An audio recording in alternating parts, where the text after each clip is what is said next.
Welcome back ಸ್ನೇಹಿತರೆ, I series handmade ಮತ್ತು hand return ಚಾನಲ್ನ ಮತ್ತೊಂದು ಇಂಟ್ರೆಸ್ಟಿಂಗ್ ಆಗಿರೋ ಆರ್ಟ್ ಆ್ಯಂಡ್ ಕ್ರಾಫ್ಟ್ ರಿಲೇಟೆಡ್ ವಿಡಿಯೋಗೆ. ಇವತ್ತಿನ ವಿಡಿಯೋ ಸ್ಪೆಷಲ್ ಆಗಿ ಬೆಸ್ಟ್ ಔಟ್ ಆಫ್ ವೇಸ್ಟ್ ಅನ್ನೋ ಕಾನ್ಸೆಪ್ಟ್ ಮೇಲೆ ಮಾಡ್ತಾ ಇದ್ದೀನಿ. ಡೈಲಿ ನಾವು ಮನೆಯಲ್ಲಿ ಬಳಸುವಂತಹ ಹಾಲ್ ಪ್ಯಾಕೆಟ್ ಏನಿರುತ್ತೆ ಅದನ್ನು ಯೂಸ್ ಮಾಡಿಕೊಂಡು ಮಲ್ಟಿಪರ್ಪಸ್ ಕೋನ್ನ ಮಾಡೋದು ಹೇಗೆ ಅಂತ ಇವತ್ತಿನ ವಿಡಿಯೋದಲ್ಲಿ ಡೀಟೇಲ್ ಆಗಿ ತೋರಿಸ್ಕೊಡ್ತೇನೆ. ಬನ್ನಿ ತಡ ಮಾಡದೆ ವಿಡಿಯೋನ ಶುರು ಮಾಡೋಣ. ಆಗಲೇ ಹೇಳಿದಾಗೆ ನಾನಿಲ್ಲಿ 3 ಹಾಲಿನ ಪ್ಯಾಕೆಟ್ನ ತೊಗೊಂಡಿದ್ದೀನಿ. ಸೊ ಇದನ್ನು ನೀಟಾಗಿ ಸೋಪಿಂದ ವಾಶ್ ಮಾಡಿ ಡ್ರೈ ಮಾಡಾದಮೇಲೆ ನಾನು ಇದನ್ನು ಕ್ರಾಫ್ಟ್ಗೆ ಬಳಸ್ಕೊಳ್ತಾ ಇದ್ದೀನಿ. ಈ ಪ್ಯಾಕೆಟ್ದು ಪ್ಲಾಸ್ಟಿಕ್ ಮಟೀರಿಯಲ್ ಏನಿದೆ ಇದು ತುಂಬಾ ಸಾಫ್ಟ್ ಆಗಿದೆ. ಹಾಗಾಗಿ ಇದನ್ನು ನಾವು ಕ್ರಾಫ್ಟಲ್ಲಿ ಯೂಸ್ ಮಾಡೋದ್ರಿಂದ ಅಥವಾ ನಾವು ಕೋನ್ಸ್ ಮಾಡಿ ಕೈಯಲ್ಲಿ ಹಿಡಿದಾಗ ಸಾಫ್ಟ್ ಆಗಿರುತ್ತೆ ಹಾಗೂ ಕೈಗೆ ಡಿಸ್ಕಂಫರ್ಟ್ ಅನ್ನೋ ಥರ ಏನು ಫೀಲ್ ಆಗಲ್ಲ. ಈ ರೀತಿಯಾದಂತಹ ಕೋನ್ನ ಮಾಡೋದಕ್ಕೆ ಏನೆಲ್ಲ ಬೇಕು ಅಂತ ನೋಡೋಣ. ಮೊದಲನೇದಾಗಿ ಹಾಲ್ ಪ್ಯಾಕೆಟ್, ನಂತರ ಸೀಸರ್, ನಂತರ ಸೆಲೋ ಟೇಪ್. ಸೊ ಮೊದಲನೇದಾಗಿ ನಾನಿಲ್ಲಿ ಪ್ಯಾಕೆಟ್ದು ಸೈಡ್ಸ್ ಏನಿದೆ ಅದನ್ನು ನೀಟಾಗಿ ಕಟ್ ಮಾಡ್ಕೊಳ್ತೇನೆ.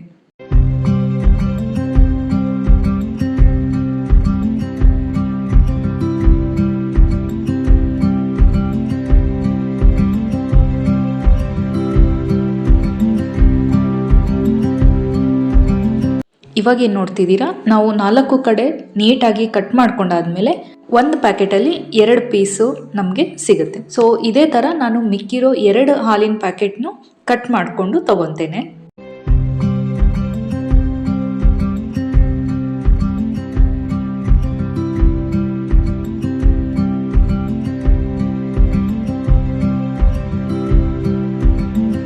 ಇವಾಗ 3 ಪ್ಯಾಕೆಟ್ನ ಕಟ್ ಮಾಡ್ಕೊಂಡಾಯಿತು.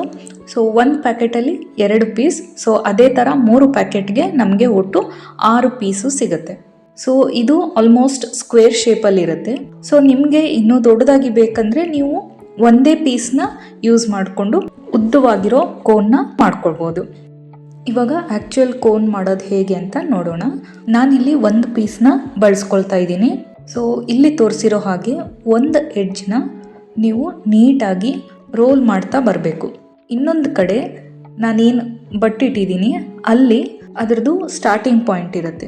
ಸೊ ಅದನ್ನು ಹಿಡ್ಕೊಂಡು ಇನ್ನೊಂದು ಸೈಡಿಂದ ನೀಟಾಗಿ ನಿಧಾನಕ್ಕೆ ರೋಲ್ ಮಾಡ್ತಾ ಬರಬೇಕು. ಟೈಟಾಗಿ, ಆದಷ್ಟು ಟೈಟಾಗಿ ರೋಲ್ ಮಾಡಿ. ಲೂಸ್ ಬಿಟ್ಟರೆ ಏನಾಗುತ್ತೆ, ಮುಂದೆ ಶಾರ್ಪ್ ಪಾಯಿಂಟ್ ಏನಿದೆ ಅದು ತುಂಬ ಲೂಸ್ ಆಗಿ ಓಪನ್ ಆಗುತ್ತೆ. ಸೊ ಅದರಿಂದ ಏನು ನಾವು ಇನ್ಸೈಡ್ ಮಟೀರಿಯಲ್ ಹಾಕಿರ್ತೀವಿ ಅದು ಹೊರಗಡೆ ಬರೋ ಚಾನ್ಸಸ್ ಇರುತ್ತೆ. ಇವಾಗ ಏನು ತೋರಿಸ್ತಾ ಇದ್ದೀನಿ, ಎಡ್ಜಲ್ಲಿ ನಾನು ಸೆಲೋ ಟೇಪಿಂದ ಸೆಕ್ಯೂರ್ ಮಾಡ್ಕೊಳ್ತಾ ಇದ್ದೀನಿ. ನಾವು ಕೋನ್ನ ಸೆಕ್ಯೂರ್ ಮಾಡೋದಕ್ಕೆ ಏನು ಸೆಲೋ ಟೇಪ್ನ ಯೂಸ್ ಮಾಡ್ತಿದ್ದೀವಿ ಅದನ್ನು ನಾವು ಏನಿಲ್ಲ ಅಂದರೂ ಮಿನಿಮಮ್ ಒಂದು 5 to 6 ಪ್ಲೇಸಸಲ್ಲಿ ನಾವು ಅದನ್ನು ಸೆಕ್ಯೂರ್ ಮಾಡಬೇಕಾಗತ್ತೆ. ನಿಮಗೆ ಬೇಕಾದರೆ ಅದಕ್ಕಿಂತ ಹೆಚ್ಚಿಗೆ ಕೂಡ ನೀವು ಸೆಲೋ ಟೇಪ್ನ ಯೂಸ್ ಮಾಡಿ ಸೆಕ್ಯೂರ್ ಮಾಡ್ಬೋದು. ಅದು ಕೂಡ ಹೇಗೆ ಮತ್ತು ಯಾವ ಪ್ಲೇಸಸ್ ಅಂತ ನೀವು ಮುಂದೆ ನೋಡ್ತಾ ಹೋಗ್ತೀರಾ. ಇವಾಗ ನೋಡ್ತಿದ್ದೀರಲ್ಲ, ಇದು ಸೆಕೆಂಡ್ ಪ್ಲೇಸ್. ಕೋನ್ನ ಸ್ವಲ್ಪ ಬೆಂಡ್ ಮಾಡಿ ಆದಮೇಲೆ ಆ ಪ್ಲೇಸ್ಗೆ ನಾವು ಸೆಲೋ ಟೇಪ್ನ ಸ್ಟಿಕ್ ಮಾಡಬೇಕಾಗತ್ತೆ. ಯಾಕಂದರೆ ರೋಲ್ ಮಾಡಿರ್ತೇವೆ, ಹಾಗಾಗಿ ಸ್ಟಿಕ್ ಮಾಡೋಕ್ಕೆ ಸ್ವಲ್ಪ ಈಸಿ ಆಗಲಿ ಅಂತ ಆ ರೀತಿ ಮಾಡ್ಕೊಳ್ಳೋದು.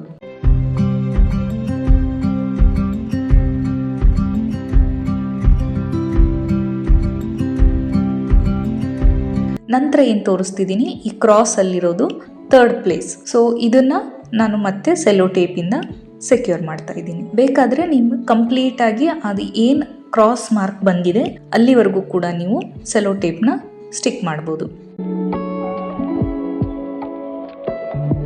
ಇವಾಗ ನೋಡ್ತಿದ್ದೀರಲ್ಲ, ಫಸ್ಟ್, ಸೆಕೆಂಡ್ ಮತ್ತು 3rd ಪೊಸಿಷನಲ್ಲಿ ನಾವು ಸೆಲೋ ಟೇಪ್ನ ಯೂಸ್ ಮಾಡಿಕೊಂಡು ಸೆಕ್ಯೂರ್ ಮಾಡಾಯಿತು. ಇವಾಗ ನಂತರ ನೆಕ್ಸ್ಟ್ ಪಾರ್ಟಲ್ಲಿ ನಾವು ಫಿಲ್ಲಿಂಗ್ ಮತ್ತು ಫೈನಲ್ ಕ್ಲೋಜರ್ ಏನಿದೆ ಅದನ್ನು ನಾವು ಮಾಡಬೇಕಾಗತ್ತೆ. ಅದಕ್ಕಿಂತ ಮೊದಲು ಮಿಕ್ಕಿರೋ ಪ್ಯಾಕೆಟ್ಸ್ನ ಯೂಸ್ ಮಾಡಿಕೊಂಡು ನಾನು ಇದೇ ರೀತಿ ಕೋನ್ಸ್ನ ರೆಡಿ ಮಾಡ್ಕೊಳ್ತೇನೆ.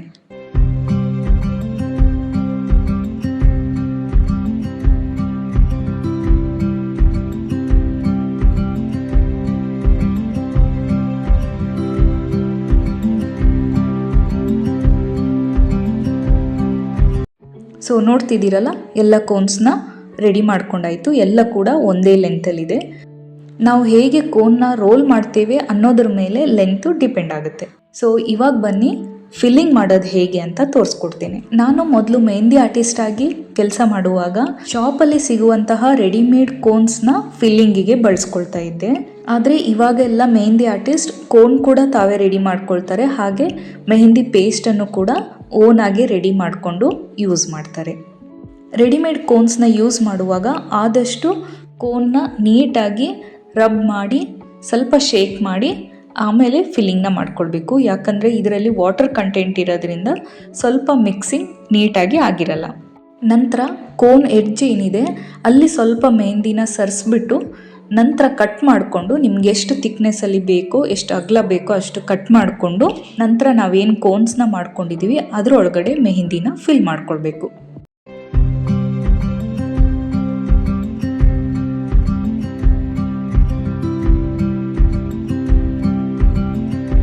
ಲಾಸ್ಟಲ್ಲಿ ಕೋನ್ನ ಎಲ್ಲ ಕಡೆಯಿಂದನೂ ನೀಟಾಗಿ ಇನ್ನೊಂದ್ಸತಿ ಪ್ರೆಸ್ ಮಾಡಿ ಫಿಲ್ಲಿಂಗ್ ಮಾಡ್ಕೊಳ್ಳಿ. ಸ್ವಲ್ಪ ಮೆಹಂದಿ ಕೂಡ ಅದರಲ್ಲಿ ಉಳಿದಿರುತ್ತೆ. ಸೊ ಇವಾಗ ನೋಡಿ ಕಂಪ್ಲೀಟ್ ಫಿಲ್ಲಿಂಗ್ ಎಲ್ಲ ಆದಮೇಲೆ ಇವಾಗ ಹೇಗೆ ಕ್ಲೋಸ್ ಮಾಡೋದು ಅಂತ ತೋರಿಸ್ಕೊಡ್ತೀನಿ. ಸೊ ಈ ರೀತಿ ಎಲ್ಲ ಎಡ್ಜಸ್ನ ನೀಟಾಗಿ ಸೇರಿಸಿ ಹಿಡ್ಕೊಂಡು ಸ್ವಲ್ಪ ಟೈಟಾಗಿ ಅದನ್ನು ಟ್ವಿಸ್ಟ್ ಮಾಡ್ತಾ ಬನ್ನಿ. ಇದರಿಂದ ಮೆಹಂದಿ ಏನಿದೆ ನೀಟಾಗಿ ಸ್ಟಾರ್ಟಿಂಗ್ ಪಾಯಿಂಟ್ ಏನಿದೆ ಅಲ್ಲಿವರೆಗೂ ಏನು ಗ್ಯಾಪ್ ಇಲ್ಲದೆ ಏರ್ ಫಿಲ್ ಇಲ್ಲದೆ ನೀಟಾಗಿ ಕೂತ್ಕೊಳ್ಳುತ್ತೆ.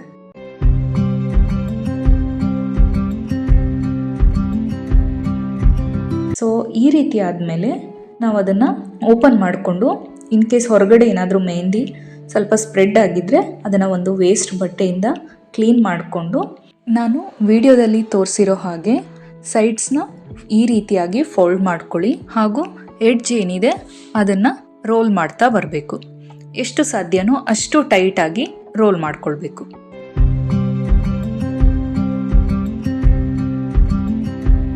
ಈ ರೀತಿಯಾಗಿ ರೋಲ್ ಮಾಡ್ಕೊಂಡಾದ್ಮೇಲೆ ಮಧ್ಯದಲ್ಲಿ ಸೆಲ್ಲೋ ಟೇಪಿಂದ ಸೆಕ್ಯೂರ್ ಮಾಡಬೇಕು. ಇದು 4th ಪೊಸಿಷನ್.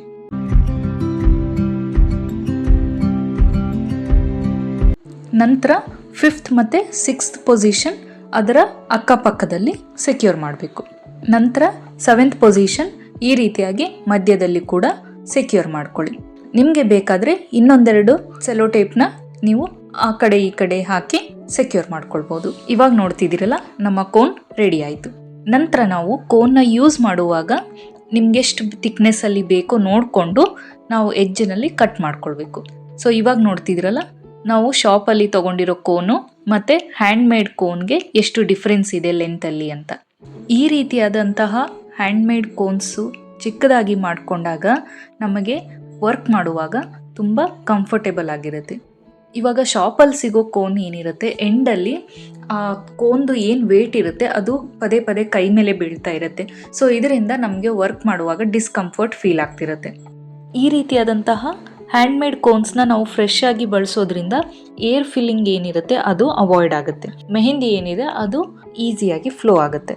ಸೊ ಇವಾಗ ನೋಡ್ತಿದ್ದೀರಲ್ಲ ನಾನು ಒಂದು ಪುಟ್ಟದಾಗಿರುವಂಥ ಡಿಸೈನ್ನ ಮಾಡಿ ತೋರಿಸ್ತಾ ಇದ್ದೀನಿ. ಆಗಲೇ ಹೇಳ್ದಾಗೆ ಮೆಹಂದಿ ಈಸಿಯಾಗಿ ಫ್ಲೋ ಆಗೋದ್ರಿಂದ ನಮ್ಮ ಡಿಸೈನ್ ಫಿನಿಶಿಂಗ್ ಏನಿದೆ ಅದು ನೀಟಾಗಿ ಬರುತ್ತೆ, ಜೊತೆಗೆ ನಮ್ಮ ಟೈಮ್ ಕೂಡ ಕನ್ಸ್ಯೂಮ್ ಆಗುತ್ತೆ. ನೋಡಿದ್ರಲ್ಲ ಎಷ್ಟು ಸಿಂಪಲ್ ಆಗಿ ಕ್ವಿಕ್ಕಾಗಿ ಡಿಸೈನ್ ರೆಡಿ ಆಯಿತು. ಸ್ನೇಹಿತರೆ, ಮೊದಲೇ ನಾನು ಹೇಳ್ದಾಗೆ ಮಲ್ಟಿಪರ್ಪಸ್ ಕೋನ್ನ ನಾವು ಮಾಡ್ಕೊಳ್ತಾ ಇದ್ದೀವಿ. ಸೊ ಇವಾಗ ಮೆಹಂದಿ ಹಾಕಿ ಒಂದು ಕೋನ್ನ ರೆಡಿ ಮಾಡ್ಕೊಂಡಾಯಿತು. ಸೊ ನೆಕ್ಸ್ಟ್ ಬನ್ನಿ, ನಾನಿಲ್ಲಿ ಏಷ್ಯನ್ ಪೇಂಟ್ಸ್ದು ರಾಯಲ್ ಗೋಲ್ಡನ್ ಪೇಂಟ್ನ ಯೂಸ್ ಮಾಡ್ಕೊಳ್ತಾ ಇದ್ದೀನಿ. ಲಾಸ್ಟ್ ಟೈಮ್ ನಮ್ಮ ಮನೇಲಿ ಪೇಂಟಿಂಗ್ ಕೆಲಸ ಆದಾಗ ಈ ಥರದ ಪೇಂಟ್ ಸ್ವಲ್ಪ ಮಿಕ್ಕಿತ್ತು. ಸೊ ಅದನ್ನು ನಾನಿಲ್ಲಿ ಫಿಲ್ಲಿಂಗಿಗೆ ಬಳಸ್ಕೊಳ್ತಾ ಇದ್ದೀನಿ. ಇಲ್ಲಿ ಇನ್ನೊಂದು ಫ್ರೆಶ್ ಕೋನ್ನ ತೊಗೊಂಡು ಅದರೊಳಗಡೆ ಈ ಪೇಂಟ್ನ ಫಿಲ್ ಮಾಡ್ಕೊಳ್ತಾ ಇದ್ದೀನಿ. ಯಾವುದಾದ್ರೂ ಇಮೇಜಸಲ್ಲಿ ನಾವು ಗೋಲ್ಡ್ ಔಟ್ಲೈನ್ನ ಮಾಡುವಾಗ ಈ ರೀತಿಯಾದಂಥ ಕೋನ್ನ ನಾವು ಯೂಸ್ ಮಾಡಿಕೊಂಡು ಮಾಡೋದ್ರಿಂದ ಔಟ್ಲೈನ್ದು ಫಿನಿಶಿಂಗ್ ಏನಿದೆ ಅದು ನೀಟಾಗಿ ಬರುತ್ತೆ. ಅದಷ್ಟೇ ಅಲ್ಲದೆ ವಾಲ್ ಆರ್ಟ್ ಮತ್ತು ಟೆಕ್ಸ್ಚರ್ ಆರ್ಟಲ್ಲೂ ಕೂಡ ನಾವು ಇದನ್ನು ಔಟ್ಲೈನ್ ಆಗಿ ಯೂಸ್ ಮಾಡ್ಕೊಳ್ಬೋದು. ಯಾರಿಗೆಲ್ಲ ಬ್ರಷ್ ಹ್ಯಾಂಡಲ್ ಮಾಡೋದು ಸ್ವಲ್ಪ ಕಷ್ಟ ಅನಿಸುತ್ತೆ, ನೀವು ಈ ರೀತಿಯಾದಂಥ ಕೋನ್ಸ್ನ ಟ್ರೈ ಮಾಡಿ.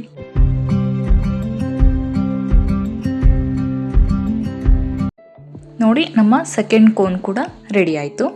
ಇವಾಗ ಒಂದು ಟಿಪ್ ಹೇಳೋಕ್ಕೆ ಇಷ್ಟಪಡ್ತೀನಿ. ಇವಾಗ ಏನು ಎಡ್ಜ್ ನೋಡ್ತಿದ್ದೀರಾ, ಇಲ್ಲಿ ಸ್ವಲ್ಪ ಲೀಕ್ ಆಗ್ತಾ ಇದೆ. ಅದಕ್ಕೆ ಏನು ಮಾಡಬೇಕು, ಒಂದು ಚಿಕ್ಕದಾಗಿರೋ ಸೆಲ್ಲೋ ಟೇಪ್ನ ತಗೊಂಡು ಅದನ್ನು ಒಂದು ಸೈಡಲ್ಲಿ ಸ್ಟಿಕ್ ಮಾಡಿಕೊಂಡು ಅಂದರೆ ಫೋಲ್ಡ್ ಮಾಡಿಕೊಂಡು ಒಂದು ಸೈಡಲ್ಲಿ ಹಾಗೆ ಹೋಲ್ನ ಇಟ್ಕೊಂಡು ನಂತರ ಇಲ್ಲಿ ನಾನು ತೋರಿಸಿರೋ ಹಾಗೆ ಅದ್ರ ಮೇಲ್ಗಡೆ ಕವರ್ ಮಾಡಿ. ಸೊ ಎಕ್ಸ್ಟ್ರಾ ಏನಿದೆ ಅದನ್ನು ಸೀಸರಿಂದ ಕಟ್ ಮಾಡ್ಕೊಳ್ಳಿ. ಈ ಟ್ರಿಕ್ನ ನಾವು ಕೋನ್ನ ಯೂಸ್ ಮಾಡಿ ಆದಮೇಲೆ ಈ ರೀತಿಯಾಗಿ ಕವರ್ ಮಾಡಬೇಕಾಗತ್ತೆ. ಈ ರೀತಿ ಮಾಡೋದ್ರಿಂದ ಆ ಎಂಡ್ ಪಾಯಿಂಟಲ್ಲಿ ಏರ್ ಹೋಗದೆ ಕೋನ್ ಒಳಗಡೆ ಇರೋ ಮಟೀರಿಯಲ್ ಏನಿರುತ್ತೆ ಅದು ಡ್ರೈ ಆಗಲ್ಲ. ಸೊ ಈ ರೀತಿಯಾಗಿ ನಾನು 2 ಕೋನ್ಸ್ಗೂ ಕೂಡ ಆ ಟ್ರಿಕ್ನ ಯೂಸ್ ಮಾಡ್ಕೊಂಡಿದ್ದೀನಿ. ಸೊ ಇವಾಗ ಬನ್ನಿ ಥರ್ಡ್ ಕೋನಲ್ಲಿ ನಾನು ಏನು ಯೂಸ್ ಮಾಡ್ತಾ ಇದ್ದೀನಿ ಅಂದರೆ ಅಕ್ರಿಲಿಕ್ ಕಲರ್. ಸೊ ಅಕ್ರಿಲಿಕ್ ಕಲರ್ಗೆ ನಾವು ಏನೂ ನೀರು ಮಿಕ್ಸ್ ಮಾಡೋ ಅವಶ್ಯಕತೆ ಇರಲ್ಲ, ಡೈರೆಕ್ಟ್ ಆಗಿನೇ ನಾವು ಫಿಲ್ಲಿಂಗ್ ಮಾಡ್ಕೊಳ್ಬೇಕು. ಇನ್ ಕೇಸ್ ಏನಾದರೂ ಟೆಕ್ಸ್ಚರ್ ಆರ್ಟ್ ನಾವು ಮಾಡುವಾಗ ಲೈನ್ಸ್ ಮಾಡಬೇಕಿರುತ್ತೆ, ಸೊ ಆ ಟೈಮಲ್ಲಿ ನಾವು ಇದನ್ನು ಯೂಸ್ ಮಾಡ್ಕೊಳ್ಬೋದು. ಅದಷ್ಟೇ ಅಲ್ಲದೆ ಯಾವುದಾದ್ರೂ ಕ್ಯಾನ್ವಸ್ ಅಥವಾ ಪೇಪರ್ ಮೇಲೆ ನಾವು ಅಕ್ರಿಲಿಕ್ ಪೇಂಟ್ನ ಯೂಸ್ ಮಾಡುವಾಗ ಈ ರೀತಿಯಾದಂಥ ಕೋನ್ಸ್ನ ಕೂಡ ನಾವು ಯೂಸ್ ಮಾಡ್ಬೋದು.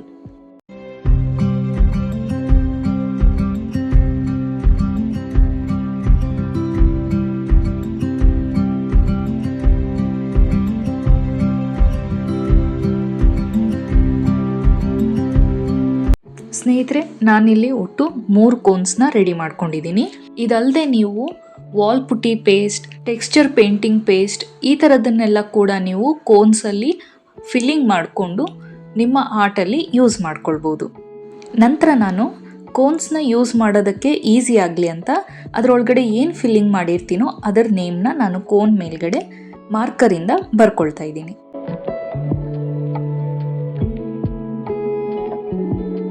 ಸೊ ನೋಡ್ತಿದ್ದೀರಲ್ಲ, ಒಂದರಲ್ಲಿ ಮೆಹಂದಿ, ಎರಡನೇದರಲ್ಲಿ ಗೋಲ್ಡನ್ ಪೇಂಟ್ ಹಾಗೂ ಮೂರನೇದರಲ್ಲಿ ಅಕ್ರೆಲಿಕ್ ಪೇಂಟ್ನ ನಾನು ಫಿಲ್ಲಿಂಗ್ ಮಾಡಿಕೊಂಡು ಕೋನ್ಸ್ನ ರೆಡಿ ಮಾಡ್ಕೊಂಡಿದ್ದೀನಿ.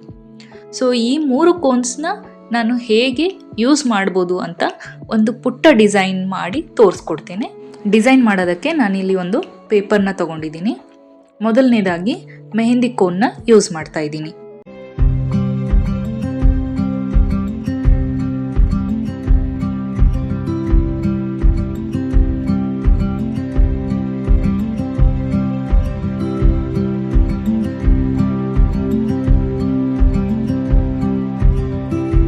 ನೋಡಿ, ಇವಾಗ ಕೋನ್ನ ಯೂಸ್ ಮಾಡಾದ್ಮೇಲೆ ನಾನು ಸೆಲ್ಲೋ ಟೇಪಿಂದ ಆ ಎಂಡ್ ಏನಿದೆ ಅದನ್ನು ಕವರ್ ಮಾಡ್ಕೊಳ್ತೇನೆ.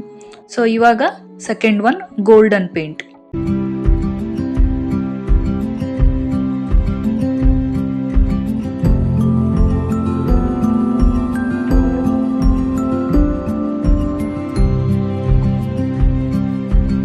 ಇವಾಗ ಥರ್ಡ್ ಒನ್ ಅಕ್ರೆಲಿಕ್ ಪೇಂಟ್. ನೋಡ್ತಿದ್ದೀರಲ್ಲ ಸ್ನೇಹಿತರೆ, ಎಷ್ಟು ಈಸಿಯಾಗಿ ಕೋನಲ್ಲಿರೋ ಮಟೀರಿಯಲ್ ಫ್ಲೋ ಆಗ್ತಿದೆ ಅಂತ. ಬ್ರಷ್ನ ಯೂಸ್ ಮಾಡೋಕ್ಕಿಂತ ಸ್ಪೀಡಾಗಿ ಈ ಕೋನ್ಸ್ನ ನಾವು ಯೂಸ್ ಮಾಡಿಕೊಂಡು ಡ್ರಾಯಿಂಗ್ ಅಥವಾ ಆರ್ಟ್ನ ಮಾಡಿದಾಗ ಎಷ್ಟು ಟೈಮ್ ಕನ್ಸ್ಯೂಮ್ ಆಗುತ್ತೆ ಅಂತ. ಸೊ ನೋಡ್ತಿದ್ದೀರಲ್ಲ, ಡಿಸೈನ್ ಕೂಡ ಕಂಪ್ಲೀಟ್ ಆಯಿತು. ನೆಕ್ಸ್ಟ್ ಇದನ್ನು ಸ್ವಲ್ಪ ಹೊತ್ತು ಡ್ರೈ ಆಗೋಕ್ಕೆ ಬಿಡೋಣ. ಇವಾಗ ನೋಡಿ ಕಂಪ್ಲೀಟಾಗಿ ಡ್ರೈ ಆಗಿದೆ. ನಾನು ಕೈಯಿಂದ ಕೂಡ ಮುಟ್ಟಿ ಚೆಕ್ ಮಾಡ್ತಾ ಇದ್ದೀನಿ. ಎಲ್ಲೂ ಕೂಡ ಇದು ಪೇಂಟ್ ಪೇಪರಿಂದ ಕೀಳ್ತಾ ಇಲ್ಲ. ಸ್ನೇಹಿತರೆ, ಇವಾಗೇನೋ ಕೋನ್ಸ್ನ ರೆಡಿ ಮಾಡ್ಕೊಂಡಾಯಿತು. ಈ ಕೋನ್ಸ್ನ ಡಸ್ಟ್ ಮತ್ತು ಡ್ರೈನೆಸ್ಸಿಂದ ಅವಾಯ್ಡ್ ಮಾಡೋದಕ್ಕೆ ಇನ್ನೊಂದು ಟ್ರಿಕ್ನ ಹೇಳ್ಕೊಡ್ತೀನಿ. ಏನಿಲ್ಲ, ನಾನಿಲ್ಲಿ ಯೂಸ್ ಆ್ಯಂಡ್ ಥ್ರೋ ಒಂದು ಬಾಕ್ಸ್ನ ಯೂಸ್ ಮಾಡಿಕೊಂಡು ಅದರೊಳಗಡೆ ಕೋನ್ಸ್ನ ಇಟ್ಕೊಂಡಿದ್ದೀನಿ. ಈ ರೀತಿಯಾಗಿ ಒಂದು ಕಂಟೈನರ್ನಲ್ಲಿ ಕೋನ್ಸ್ನ ಇಟ್ಟು ಕ್ಲೋಸ್ ಮಾಡೋದ್ರಿಂದ ಯಾವುದೇ ರೀತಿಯಾದಂಥ ಡಸ್ಟ್ ಕುತ್ಕೊಳ್ಳಲ್ಲ, ಹಾಗೆ ಕೋನ್ಸ್ ಕೂಡ ಡ್ರೈ ಆಗೋದಿಲ್ಲ.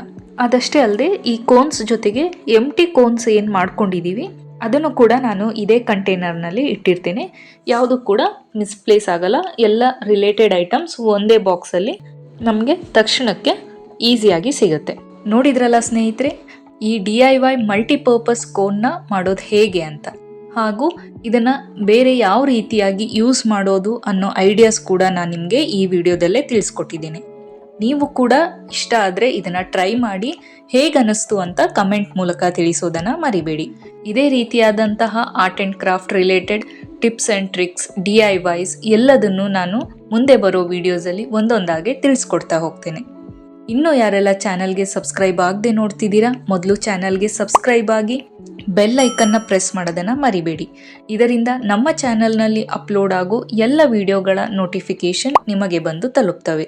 ಮತ್ತೆ ಭೇಟಿಯಾಗೋಣ ಮುಂದಿನ ಇಂಟ್ರೆಸ್ಟಿಂಗ್ ಆಗಿರೋ ಆರ್ಟ್ ಆ್ಯಂಡ್ ಕ್ರಾಫ್ಟ್ ರಿಲೇಟೆಡ್ ವಿಡಿಯೋದಲ್ಲಿ.